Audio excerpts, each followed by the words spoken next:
কচুর শাক রান্না করবো। কচুর শাক এলে এখানে একটা তেলাপিয়া মাছ দিছি, ডাল দিছি, হলুদের গুঁড়া, মরিচের গুঁড়া দিয়ে প্রেশার কুকারে সিদ্ধ দিয়ে দিই। এখানে কচুর শাকগুলো একটু আমি হালকা বাফাই নিতেছি যাতে গলা না দাঁড়ে।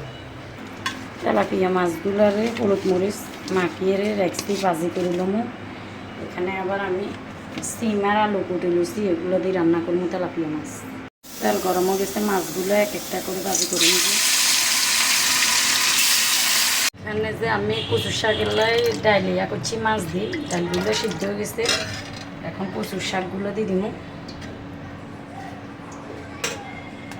কচুর শাকগুলো দেখি একটা কথা মনে পড়লো, মানে কচুর শাকের ভিতরে যেরকম পানি পড়লে মানে পানি থাকে না, আমাদের মেয়েদেরও আসলে জীবনে এরকম কষ্ট। আমাদের মেয়েদের জীবনও মানে কোনো আসলে বাপের বাড়ি বলতে, শ্বশুর বাড়ি বলতে কোনো গণ নাই।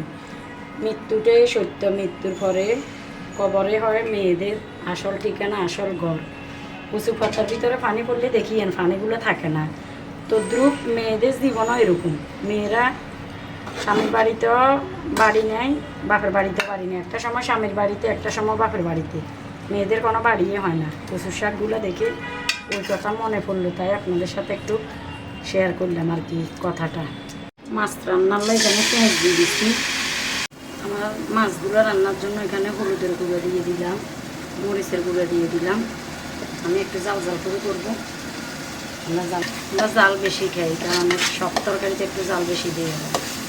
চলো, এটা শেয়ার করার কিছু না, এটা সবার ঘরে হয় দৈনন্দিন জীবনে। পেঁয়াজ বাইগুনি এগুলা একটু ভাজি করলাম, তাই আপনাদের সাথে শেয়ার করতেছি। আমি গুড়ের জন্য পেঁয়াজ তারপরে মরিচ ভাজি করে দিয়েছি। বোঝনের দেখি পানি দিয়ে ভাজি করে, আসলে আমরা পানি দিয়ে ভাজি করি না, আমরা এভাবে ভাজি করি। বুটগুলো আমি কীভাবে ভাজি করি, একদম পানি দিই না, তেলের উপরে ভাজি করি, আস্তে আস্তে আগুন কমা দিই। মানুষে তো পানি দিয়ে ভাজি করে। আসলে ভাই আমরা ভিডিওগুলো বানাই, অথচ অনেকজনে কবি না কেন বানাইদের দেখাইদের কী আছে, এখন তো ব্যাকের ঘরে ঘরে আছে, সেটা ঠিক আছে। তবে আমরা যখন কন্টেন্ট ক্রিয়েটার, আমরা তো কন্টেন্ট বানাইতে হইব, নাহলে তো ফেসবুক মামা আঙ্গুরে ডলার দিত না, মনিটাইজেশন দিত না। এই কারণে আমরা কন্টেন্ট কই পাবো, এই কারণে আমরা ওই ভিডিও সেই ভিডিও বানাই দিতে হয়, বড় ভিডিও লং ভিডিও বানাইতে হয়। আসলে বাজে কমেন্ট কেউ না করি, সবাই সবারই ভালোবাসি যাবেন, পাশে থাকবেন, এটা হলো অনুরোধ। এখান দিয়ে আমার কচুর শাকগুলো হয়ে যাইতেছে।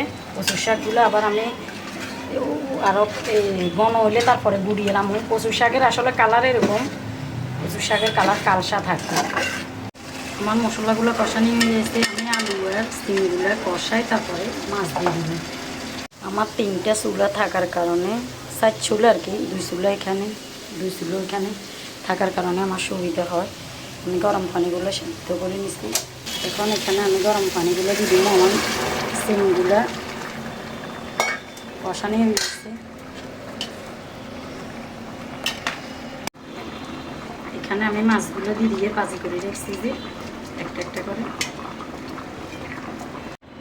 ফাইনালি আমার মাছটা রান্না হয়ে গেছে। দেখেন কচুর শাক এগুলো অল্প একটু হয়ে গেছে। আসলে আমরা টাউনে থাকিও খাইতে পারি দেশের টাটকা জিনিস।